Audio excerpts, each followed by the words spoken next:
نحمده ونصلي على رسوله الكريم. أعوذ بالله من الشيطان الرجيم. بسم الله الرحمن الرحيم.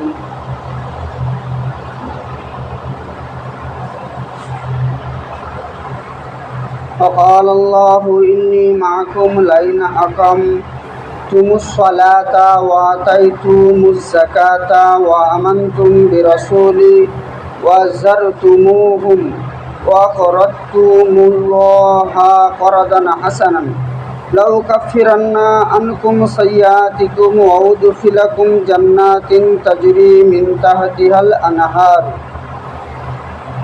আল্লাহ পাক রব্বুল আলামিন তিনি তাঁর পবিত্র কোরআন পাকের মধ্যে ঘোষণা করেছেন, আল্লাহ ওয়াদা করিয়াছেন যে আমি তোমাদের সঙ্গেই আছি যদি তোমরা নামাজ কায়েম করো, যাকাত আদায় করো, আমার রসুল সাল্লাল্লাহু আলাইহি ওয়াসাল্লামদের প্রতি ঈমান আনো আর তাহাদের সাহায্য করো এবং খোদাকে কার্জে হাসানা দাও, তবে আমি নিশ্চয়ই তোমাদের অপরাধসমূহ মার্জনা করিব এবং তোমাদিগকে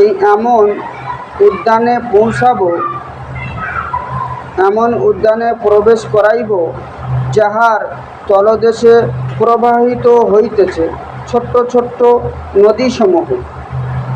এটা হলো আল্লাহ পাক রব্বুল আলামিন যে কোরআন শরীফ আয়াত এখানে তেলাওয়াত করা হচ্ছে তার মানে।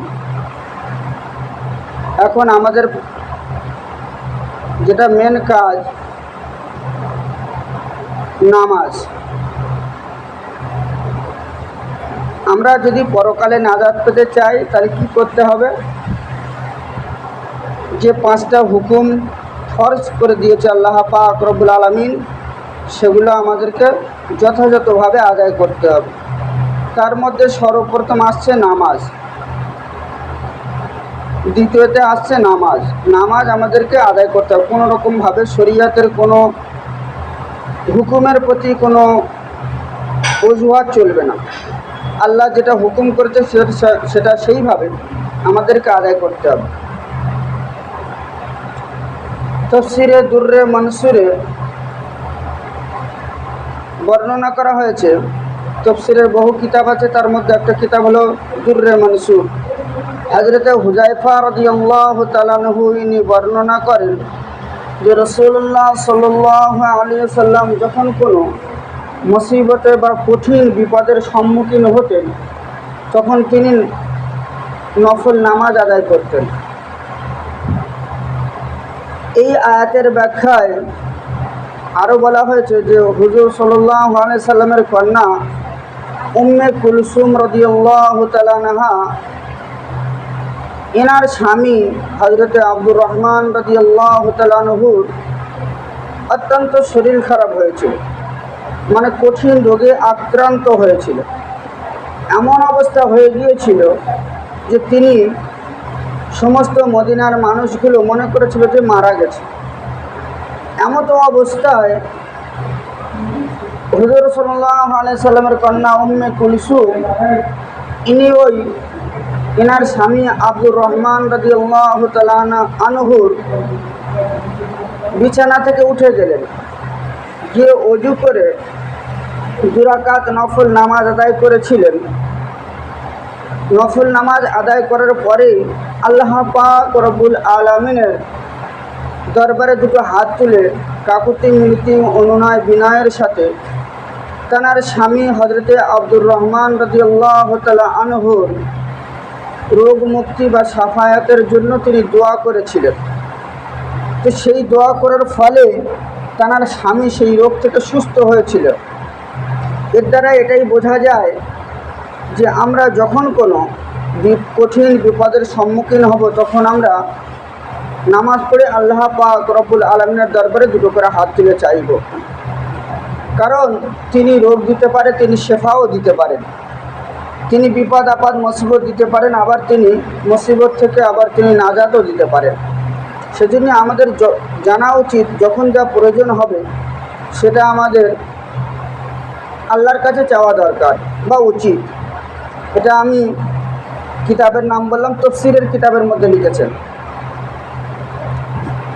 তো নামাজ যারা আদায় করে না, এদের জন্য অনেকবার বলেছি বহু কঠিন শাস্তি আছে, মরণের আগে, মরণের সময় এবং মৃত্যুর পরে। এই সম্পর্কে বুখারী শরীফের হাদিসের মধ্যে লিখেছেন যে হুজুরে পাক সাল্লাল্লাহু আলাইহি ওয়াসাল্লাম ইনি রিওয়ায়াত করেন বা ইরশাদ করেন যে হুজুরে পাক সাল্লাল্লাহু আলাইহি ওয়াসাল্লাম ইরশাদ করেন যে আমি মসজিদে নববীতে নামাজ আদায় করার পরেই, ফরজ নামাজ আদায় করেই সাহাবায়ে কেরামদেরকে শোনালেন যে আজকে রজনীতে, অর্থাৎ আজকে রাতে আমি দেখলাম যে ঘুমের মধ্যে আমি স্বপ্ন দেখলাম, আমার কাছে নবীদের স্বপ্নগুলো সত্য বলে রাখি আগে থাকতে।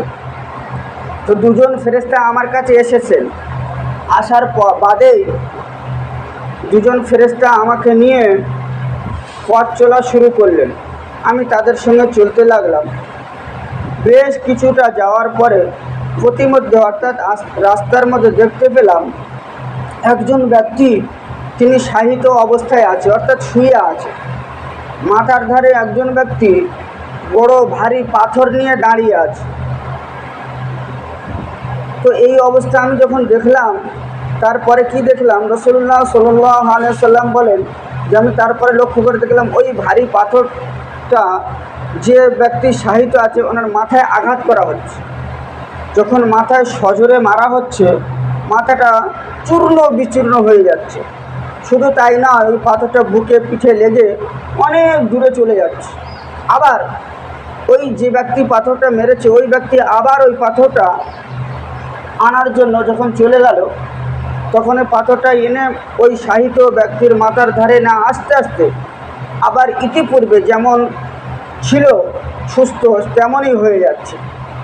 তো রাসূলুল্লাহ সাল্লাল্লাহু আলাইহি ওয়াসাল্লাম বলেন এই অবস্থা দেখে আমি ওই দুইজন ফেরেশতাকে জিজ্ঞাসা করলাম, গভীর খেয়াল করে শুনবেন, আল্লাহ রসুল বর্ণনা দিচ্ছেন না, শুনছেন কারা? সাহাবায়ে কেরামরা, সাহাবাদের কাছে শোনাচ্ছেন ঘটনাগুলো। তো আল্লাহ রসুল সাল্লাল্লাহু আলাইহি ওয়াসাল্লাম বলেন আমি জিজ্ঞাসা করলাম যে এই ব্যক্তি, এনার পরিচয় কি বা এনার কি অপরাধ, এনাকে এমন কঠিন শাস্তি দেওয়া হচ্ছে কেন? তো ওই দুইজন ফেরেশতা জবাব দিলেন যে এই ব্যক্তি এমন একজন ব্যক্তি যে ফরজ নামাজ আদায় না করে ইচ্ছাকৃতভাবে শুয়ে থাকতো, ঘুমাতো, নামাজ আদায় করতো না, সেজন্য করে এর এই শাস্তি দেওয়া হচ্ছে। ভাইরা আমার, সেজন্যই আমাদের প্রত্যেকের বেশি বেশি করে নামাজের পাবন্দি বা নামাজের খেয়াল রাখা আমাদের খুব দরকার। আল্লাহ পাক রব্বুল আলামিন আমাদের শোনা এবং বলার থেকে বেশি বেশি করে আমল করা তৌফিক দান করুক। সকলে বলেন আমিন।